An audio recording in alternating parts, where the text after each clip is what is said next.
Hello दोस्तों, नमस्कार। आप लोगों का स्वागत है आपके अपने YouTube channel university career point में total learning solution provider and technical education centre में आप लोगों का स्वागत करता हूं। जैसा कि दोस्तों मैं बता दूं कि आज मैथ का वीडियो लेक्चर आप लोगों को मोबाइल स्क्रीन तक मैं पहुंचाने का प्रयास करूंगा और आज त्रिकोणमिति के जितने सारे फॉर्मूले होंगे उनको हम कैसे याद कर सकते हैं, क्या ट्रिक होना चाहिए। बहुत सारे बच्चों को मन डाउट होता है कि त्रिकोणमिति का फॉर्मूला सर मुझे याद नहीं होता है, कैसे याद करें, कैसे इसको फाइंड आउट करें। तो वही चीज आज हम आप लोगों के समक्ष बताने जा रहे हैं।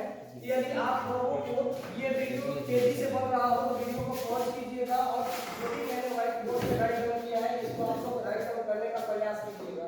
तो दोस्तों हम चलते हैं आगे अपने टॉपिक की तरफ। सभी लोग रेडी है ना?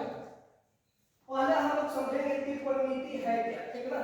त्रिकोणमिति के बारे में पहले समझ लेते हैं। त्रिकोणमिति एक गणित का वह माध्यम है जिसके अंतर्गत कोई भी व्यक्ति या कोई भी कोण या कोई भी खंभा दिया गया है। सपोज लाइक जैसे ये एक खंभा यहाँ पर दिया गया है और मैंने कहा कि इस खंभे की ऊंचाई, लेंथ और ब्रेथ को फाइंड आउट करना है। तो हम कैसे फाइंड आउट कर सकते हैं किसी भी पोल या खंभे की ऊंचाई? ठीक, तो हमारे पास दो चीजें दी गई होती है, ठीक ना। एक लंब और एक कर्ण दी गई होती है, ठीक ना। यानी कि जैसे सपोज करिए मैंने कहा कि ये एक पोल है, इसकी ऊंचाई आपको फाइंड आउट करना है। तो किसी भी व्यक्ति, कोई भी व्यक्ति को कहा जाए कि इसकी ऊंचाई फाइंड आउट करो, तो व्यक्ति यहाँ पर खड़ा होगा और खड़ा होकर के वो अपने टॉप पर देखेगा और टॉप पर देखेगा तो ये एक रेखा बनेगी। यहाँ से एक रेखा बन गई यहाँ तक, और एक बार वो नीचे की तरफ देखेगा तो ये रेखा इस साइड से बन जाती है, ठीक है ना। और इन तीनों रेखाओं से घिरे हुए भुजा को ही हम लोग त्रिभुज कहते हैं। और त्रिकोणमिति का जितने सारे वैल्यूज होते हैं वो जहां पर एक समकोण होता है और दो न्यून कोण होते हैं, जिसको हम लोग बोलते हैं वन राइट एंगल एंड दो एक्यूट एंगल होते हैं इसमें, और इनको हम आसानी से फाइंड आउट कर सकते हैं, ठीक। जिसमें एक लंब, एक कर्ण और एक आधार होता है, ठीक। सबसे लंबी जो भुजा है या थीटा की सामने वाली जो भुजा होती है, जैसे सपोज लाइक इसको मैंने थीटा मान लिया, इस थीटा की सामने वाली भुजा को हम लोग हमेशा लंब कहते हैं, लंब कहते हैं। और लंब को हम लोग P से सूचित करते हैं, ठीक। और ये जो भुजा है इसको हम लोग आधार बोलते हैं और आधार को हम लोग B से सूचित करते हैं।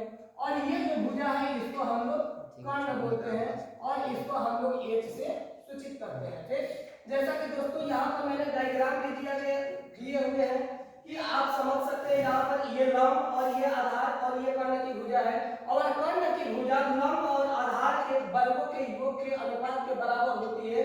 और ये भुजा हमेशा कभी भी चेंज नहीं हो सकती है। ये भुजा और ये भुजा तो चेंज हो सकती है, लेकिन कर्ण की भुजा कभी भी चेंज नहीं हो सकती है। ये भुजा यथावत रह सकती है, ठीक है, और ये यथावत रहेगी ही रहेगी, ठीक। अब हम लोग आ जाते हैं, आप देख रहे हैं कि ये जो भुजा है मैंने नाम दे रखा है ए बी और सी। तीनों कोणों का मान ए बी और सी है, जहां भी एक समकोण है और यहाँ पर ये जो कोण है ये एक्यूट एंगल है और ये जो कोण है ये भी एक्यूट एंगल है, ठीक। जैसा कि दोस्तों मैं बता दूं कि इसमें एक राइट एंगल ट्रायंगल होता है। अब हम लोग यहाँ पर यदि चलते हैं तो यहाँ पर यदि हम 30 डिग्री माने तो ये जो हमारा कोण होगा, कोण का वैल्यू होगा वो 60 डिग्री का होगा। यहाँ पर यदि 45 मानते हैं तो हमारा अदर कोण, ये जो कोण होगा वो 45 डिग्री का कोण होगा, ठीक। अब हम आ जाते हैं समकोण त्रिभुज के ऊपर। Dot make noise please keep quiet and you can see here this. अब हम लोग आ जाते हैं समकोण त्रिभुज के ऊपर। हम लोग ध्यान दीजिए, अब हम लोग आते हैं इस त्रिभुज के ऊपर, समरूप त्रिभुज, जिसकी सभी भुजाएं आपस में क्या होती है, बराबर होती है, आप लोगों को पता है। और सभी कोणों का मान कितना होता है, 60 डिग्री। आगे समझ में, कोण ए, कोण बी और कोण सी, तीनों का मान होता है 60 डिग्री। और तीनों कोणों का जो योग होता है, सभी कोणों का योग मिलाकर कितना होता है, 180 डिग्री। Suppose like this. अब हम लोग आगे देखते हैं कि हमसे क्वेश्चन कहां से पूछा जा सकता है, क्वेश्चन पुटअप कहां से किए जा सकते हैं, उस चीज को हम समझेंगे, ठीक। मैंने कहा कोण ए का वैल्यू जो है 60 डिग्री दिया गया है और कहा गया कि कोण ए, कोण बी और कोण सी का वैल्यू जो है ये 60 डिग्री दिया गया है। और आपसे बोला गया कि कोण x का मान फाइंड आउट करें। आ गया समझ में? तो कभी भी सभी मेरे प्रिय छात्र ध्यान देंगे, मैं जो बातें बता रहा हूं, कभी भी एक सीधी रेखा जो होती है उस पर 180 डिग्री के कोण बनते हैं। कितने डिग्री के? 180 डिग्री के कोण बनते हैं। ठीक, आप without pen and paper solve कर लीजिएगा, ठीक ना, मुझे विश्वास है, ठीक ना, लेकिन आप लेक्चर को आसानी से समझिए। ठीक, एक सीधी रेखा पर 180 डिग्री का कोण बनता है, ठीक ना, और हम लोग ये देखेंगे कि इसमें सीधी रेखा क्या है, ठीक है ना। इस भुजा को यहां तक बढ़ा दिया गया, इस भुजा को यहां तक बढ़ाया गया और इस भुजा को यहां तक बढ़ा दिया गया। ठीक, ये भी एक सीधी रेखा है, ये एक सीधी रेखा यहां पर 60 डिग्री का कोण बनता है ना, ये 60 डिग्री का कोण बनता है और ये वाला कोण कितने डिग्री का हो जाएगा, 180 डिग्री का। समझ में आ गया। जब ये 180 डिग्री का आ जाएगा और ये कोण 60 डिग्री का आ जाएगा तो ये तो 60 पहले से है, ठीक है ना, और ये भी कोण क्या है, पूरा सीधी रेखा में जा रहा है। ये 60 डिग्री यहां पर हो गया तो ये वाला कोण कितने डिग्री का होगा, 120 डिग्री। समझ में आ गया। हम लोग यहां से इसका आंसर निकाल लेंगे, ठीक है ना। तो इसको हम लोग बोलते हैं एक्सटर्नल एंगल। क्या बोलते हैं, एक्सटर्नल एंगल, ठीक है ना।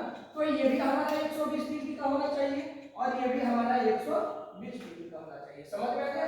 और ऊपर वाले जो भी रेखा से जितने सारे कोण गुजरेंगे वो हमेशा 180 डिग्री का ही होगा। क्या समझ में। अब हम लोग आगे बढ़ते हैं। यदि थीटा का मान आपको चेंज करके दे दिया गया, यहाँ पर 30 डिग्री दे दिया गया तो ये वाला कोण कितने डिग्री का होगा, 150 डिग्री। समझ में आ गया। देखते देखते आंसर आपको मालूम करना है, ठीक। क्योंकि मैं पहले ही आपको बताया कि जितने सारे कॉम्पिटिटिव के छात्र हैं, आपको जितने सारे प्रश्न पूछे जाते हैं कंपटीशन लेवल में वो सारे लॉजिक बेस्ड होते हैं। आ गया समझ में। आप अच्छे से आसानी से आंसर फाइंड आउट कर सकते हैं, ठीक। अब हम लोग चलते हैं आगे। Trick to remember formula that trigonometry values. अगर समझ में, यानी कि जितने सारे फार्मूलेज हैं, ठीक है ना, और जितने सारे त्रिकोणमिति के मान हैं उनको हम कैसे याद करेंगे उसको हम समझाएंगे आपको, ठीक। कुल त्रिकोणमितीय अनुपात कितने होते हैं, 6 होते हैं, ठीक है ना। कुल त्रिकोणमितीय अनुपात 6 त्रिकोणमितीय अनुपात होते हैं। पहला sin theta, cos theta, tan theta, cosec theta, sec theta और cot थीटा, ठीक है ना। ध्यान से समझिएगा। sin थीटा का उल्टा क्या होता है, sin थीटा का उल्टा बाबू क्या होता है, cosec थीटा, ठीक। cos थीटा का उल्टा क्या होता है, sec थीटा। tan थीटा का उल्टा क्या होता है, cot थीटा, ठीक। बहुत सारे स्टूडेंट असमंजस के पास जाते हैं, सर कैसे याद होगा, कैसे इसको याद करेंगे, ठीक है। तो ध्यान से, ये sin थीटा है। sin थीटा सभी त्रिकोणमितीय रेशो में, त्रिकोणमितीय रेशो में sin थीटा जो होती है ये सबसे बड़ी वैल्यू होती है। आ गया समझ में। तो आप लोग सोचिएगा कि sin थीटा सबसे बड़ी है। आ गया समझ में। और इसको हम लोग एक बॉय मानकर चलते हैं, सबसे बड़ा लड़का। आ गया समझ में, याद करने के लिए, ठीक। और इसको हम लोग एक गर्ल मानकर चलते हैं, ठीक है ना, ठीक। ये सबसे लंबी लड़की है और सबसे ऊंची लड़की है, ठीक है ना। तो सबसे बड़ा सबसे लंबी को जोड़ेगा। आ गया समझ में। यानी कि ये कहता है कि इसका उल्टा जो है ये है cosec थीटा, ठीक है ना। सबसे बड़ा बड़ा को चुन लिया, ठीक है ना, सबसे बड़ा लड़का बड़ी लड़की को चुन लिया। आ गया समझ में। तो इसका उल्टा ये हो गया, ठीक। अब हम लोग देखते हैं cos थीटा। cos थीटा में आप मिलाइए कि यहां भी s है ना, और यहां भी क्या है, c है। दो चीजें कॉमन है, ठीक है ना। तो यहां भी c और यहां भी s, दो चीजें कॉमन है। तो cos थीटा का क्या हो गया, sec थीटा। आ गया समझ में। cos का उल्टा sec। tan थीटा, इसमें t कॉमन है, t कॉमन है ना, t कॉमन है इसमें। देखिए तो t कॉमन है या नहीं है, तो दोनों मिलकर क्या बन जाता है, tt, ठीक है ना। दोनों मिलकर क्या बन गया, tt बन गया। यानी कि ये अपना एग्जाम क्वालीफाई कर लिया, ये बन गया रेलवे का tt बन गया, ठीक है ना। तो हम लोग इसको याद कर लेंगे कि tan थीटा का उल्टा क्या होता है, cot थीटा, जिसमें t कॉमन आ जाए। बात समझ में आ गया। अब ये चीजें तो भूल नहीं पाओगे तुम लोग, याद हो जाएगा। ठीक, अब हम लोग आगे देखते हैं याद करने का ट्रिक क्या है। sin थीटा का फार्मूला क्या होता है, cos थीटा का क्या होता है, tan थीटा का क्या होता है, इसको कैसे याद करेंगे, ठीक। sin थीटा का फार्मूला होता है p/h, cos थीटा का फार्मूला b/h, tan थीटा का फार्मूला p/b। इसको याद कैसे करेंगे, आप याद रखो कि पहला 3 को त्रिकोणमितीय अनुपात sin थीटा, cos थीटा और tan थीटा, 3 याद करेंगे, 6 आप लोग की याद हो जाएगा। बात समझ में आ गया। sin थीटा का फार्मूला मैंने यहां पर लिखा, p से पंडित, b से बद्री और p से प्रसाद। आप लोग कहिएगा पंडित बद्री प्रसाद, ठीक। और यहाँ पर h और b, h से हर और बोल, यानी पंडित बद्री प्रसाद हर बोल। समझ में आ गया। ये आपको याद कर लेना है, ठीक है ना। P का मतलब लंब, H का मतलब वर्ग, जैसा कि मैंने डायग्राम पर आपको बताया, ठीक है ना। आप लोग ये समझ लेंगे, ठीक। अब देखिए ये तीन गो त्रिकोणमितीय अनुपात तो हमें याद हो गया, ठीक है ना।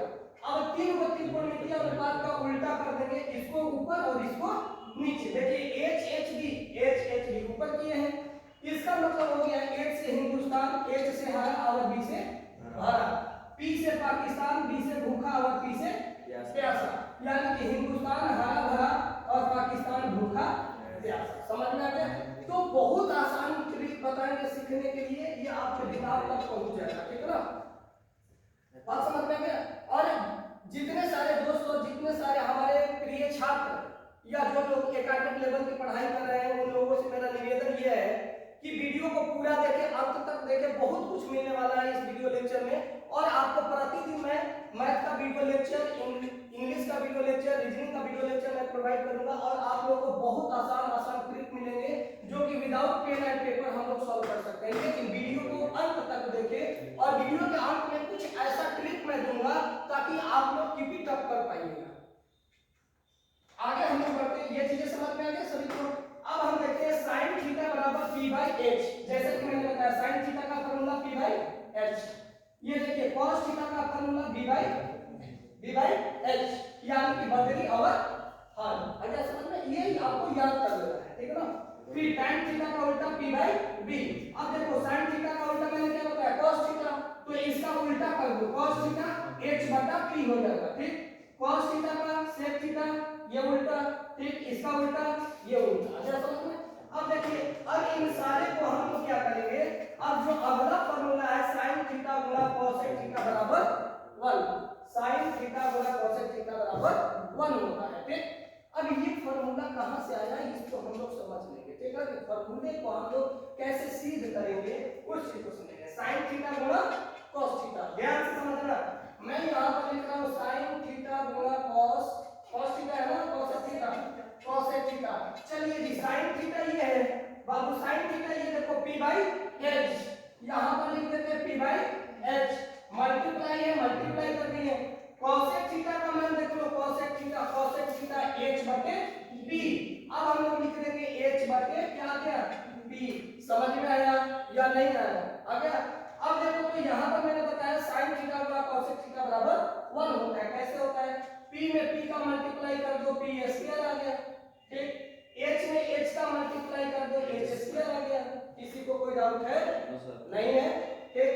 अब जैसे सपोज करो कि यहां पर p और यहां पर p, यहां पर h और यहां पर h, ठीक। p स्क्वायर ये है तो स्क्वायर से स्क्वायर तो ये कट जाएगा, ठीक है ना। तो हमारे पास क्या बचा, p/h बचा, ठीक है ना, p/h बचा। तो हम लोग क्या करेंगे, यहाँ पर p/h है और यहाँ पर h/p है, क्योंकि cos थीटा का उल्टा क्या होता है, cosec थीटा, sin थीटा का उल्टा cosec थीटा और cosec थीटा का उल्टा sin थीटा। अब हम लोग क्या करेंगे, इसको हम लोग पहले समझेंगे। यहाँ पर h/p और यहाँ पर p/h, ठीक। p/h और h/p, ठीक है ना। हम लोग क्या करेंगे, इसको इक्वल करेंगे। इसको क्या करेंगे, इक्वल करने के लिए इसको फ्रैक्शन में दे देंगे, ठीक है ना। इसका क्या हम लोग व्युत्क्रम कर देंगे, ठीक है ना। तो व्युत्क्रम करेंगे तो p/h और ये हो जाएगा p/h। अगर समझ में, h का एलसीएम लेते हैं तो h आ जाएगा हमारे पास। अगर समझ में h का एलसीएम लेते हैं तो h आ जाएगा, ठीक है ना। और ये हमारे पास जो भी है ये आ जाएगा p। अगर समझ में, जब इसको हम लोग रिड्यूस करते हैं, जैसे सपोज कीजिए डायरेक्टिव मेथड से भी समझ लीजिए कि यहाँ पर जैसे हमने कहा p/h और h/p, समझ में क्या। ये देखिए p से p खत्म एक बार में और h से h खत्म एक बार में, डायरेक्टिव मेथड समझ में आ रहा है, ठीक। 1 में 1 का मल्टीप्लाई किया कितना आ गया, 1। अगर समझ में, तो इस चीज को आप लोग समझ गए, sin थीटा गुणा cos थीटा बराबर 1, समझ में आ गया। अब अगला मेथड से समझिए, tan थीटा गुणा cos थीटा। tan थीटा का फार्मूला देखिए कि tan थीटा कहां है, tan थीटा का फार्मूला क्या होता है, p/b और cot का b/p। अब देखिए कि p से p खत्म, b से b खत्म, मान क्या आया 1। आपको याद रहेगा या नहीं रहेगा, रहेगा ना। तो हम लोग कह सकते हैं कि tan थीटा गुणा cot थीटा बराबर 1। उसी प्रकार से cos थीटा गुणा sec थीटा बराबर 1, sin theta plus cos square theta बराबर 1। अब इसको भी बता देते हैं कि कैसे सिद्ध करेंगे, ये आप लोग समझ गए ना, किसी को कोई डाउट है? नहीं है। अब देखो यहाँ पर मैं लिखा हूँ sin थीटा गुना cos थीटा बराबर 1, tan थीटा गुना cot थीटा बराबर 1, cos थीटा गुना sec थीटा बराबर 1। टोटल 6 त्रिकोणमितीय रेशो को मिला करके ये फार्मूला बन गया। अगला समझ में। अब अगला क्वेश्चन पे हम ध्यान देते हैं, sin theta plus sin square theta plus cos square theta बराबर क्या होता है? 1 होता है। बाबू sin square theta, sin theta का मान देख लो p/h, यही है ना। sin थीटा का मान आपका आ गया p/h, किसी को कोई डाउट? ठीक है। प्लस का साइन है बाबू, प्लस का साइन लगा दो। cos थीटा का मान देखो, cos थीटा कहां है? cos थीटा b/h, ये देखो जी b/h, समझ में आया सभी को? ठीक बाबू, इसका स्क्वायर कर देंगे हम, क्या कर देंगे? स्क्वायर। किसी को कोई डाउट तो नहीं है? चलिए जी आगे बढ़ते हैं। ठीक, h और h का एलसीएम ले लीजिए आप, कितना आ जाएगा? h आ जाएगा। ठीक, h स्क्वायर। अब ये देखिए, ये हमारे पास क्या है? p, अब क्या है? b। यहाँ पर क्वेश्चन में कहा है sin square theta plus cos square theta का मान क्या होता है? 1 होता है, ठीक है ना। ये आ गया h स्क्वायर, अब h से h चला जाएगा कितने बार में? अब ये क्या आ गया आपका? p स्क्वायर, अब ये क्या आ गया आपका? b स्क्वायर, समझ में आ गया? ठीक, अब एक चीज बताइए, यहाँ पर p स्क्वायर और यहाँ पर b स्क्वायर। ठीक, अब आप लोग ध्यान से समझिएगा, तभी आप समझ पाइएगा, नहीं नहीं समझ पाइएगा। मैंने आपको बताया था इस डायग्राम में कि जो कर्ण की भुजा होती है बाबू, लंब और आधार के वर्गों के योग के बराबर होती है, सभी को पता है। तो यहाँ पर आप देखिए कि जो लंब है और आधार है, तो ये भुजा किसके बराबर होगी? एक कर्ण की भुजा के बराबर होगी, समझ में आ गया? तो यहाँ पर आ जाएगा कर्ण की भुजा के बराबर जब होगी तो 2 कितना आ जाएगा? 2, समझ में आया? अब 2/2 को रिड्यूस करेंगे तो हमारे पास क्या आ जाएगा? समझ में आया सभी को? ठीक, तो सभी फॉर्मूलेज को ऐसे हम लोग सिद्ध कर लेंगे। क्या समझ में? आपको ये ध्यान रखना, मैंने आपको बताया है इस डायग्राम पर कि जो भी कर्ण की भुजा होती है ये लंब और आधार के भुजाओं के वर्गों के योग के बराबर होती है। आ गया समझ में? तो हम लोग इसको हम लोग कह सकते हैं p स्क्वायर बटा में h स्क्वायर। आ गया समझ में? और जब इसको रिड्यूस करते हैं तो वैल्यू क्या होती है? 1। समझ में आ गया? तो इस मेथड से इन सारे फॉर्मूले को आप कर पाइएगा, समझ में आ गया? नेक्स्ट स्टेप, sin थीटा का फॉर्मूला 1 cosec थीटा, ये आपको मालूम है, इसका कोई भी मतलब सिद्ध करने के लिए मैं नहीं बताऊंगा क्योंकि टाइम लॉस होगा। आप समझ सकते हैं sin थीटा का उल्टा क्या होता है? cosec theta. तो sin थीटा बराबर 1 cosec थीटा। फिर cosec थीटा का मान निकालना है तो cos का, cosec का उल्टा sin, तो 1 sin थीटा। tan का उल्टा 1 cot थीटा। फिर cot बराबर 1 tan theta. cosec cos theta 1 sec theta. sec theta 1 cos theta. समझ में आ गया? नेक्स्ट, sin स्क्वायर थीटा बराबर 1 cos स्क्वायर थीटा। आगे समझ में? sin स्क्वायर थीटा बराबर 1 cos स्क्वायर थीटा। आगे समझ में? sin स्क्वायर थीटा बराबर 1 cos स्क्वायर थीटा, ये कहां से आया आप लोगों को पता है? कैसे आया? पहले तुम बताइए। हाँ बोलो। sin square theta plus cos square theta बराबर 1। हाँ जी, इधर ले जाएंगे तो माइनस हो जाएगा, sin स्क्वायर को इधर लाएंगे तो माइनस हो जाएगा, इसको इधर ले ले cos स्क्वायर थीटा -1 बराबर क्या जाएगा? sin स्क्वायर थीटा माइनस रहेगा? नहीं रहेगा, minus sin square theta, cos square theta minus sin square theta रह गया। अब देखो एक चीज बता रहे हैं, ठीक है ना, आप लोगों को फॉर्मूला याद करके रखना है, तभी हम लोग वैल्यू को फाइंड आउट कर सकते हैं, ठीक है ना। हमने कहा जैसे सपोज कीजिए मैंने एक फार्मूला बताया tan a प्लस b, ठीक, tan a plus b equal to tan a into tan b, tan a plus tan b और बटे में 1 minus tan a into tan b। समझ आया? इस मेथड से भी हम लोग सिद्ध कर सकते हैं, समझ में आ गया? तो इस मेथड से हम लोग चलेंगे तो sin स्क्वायर थीटा बराबर 1 cos square theta, cos square theta बराबर 1 sin स्क्वायर थीटा और cos स्क्वायर थीटा बराबर 1 cot स्क्वायर थीटा। इसी प्रकार से सारे सूत्रों को हम लोग याद कर लेंगे। आ गया समझ में?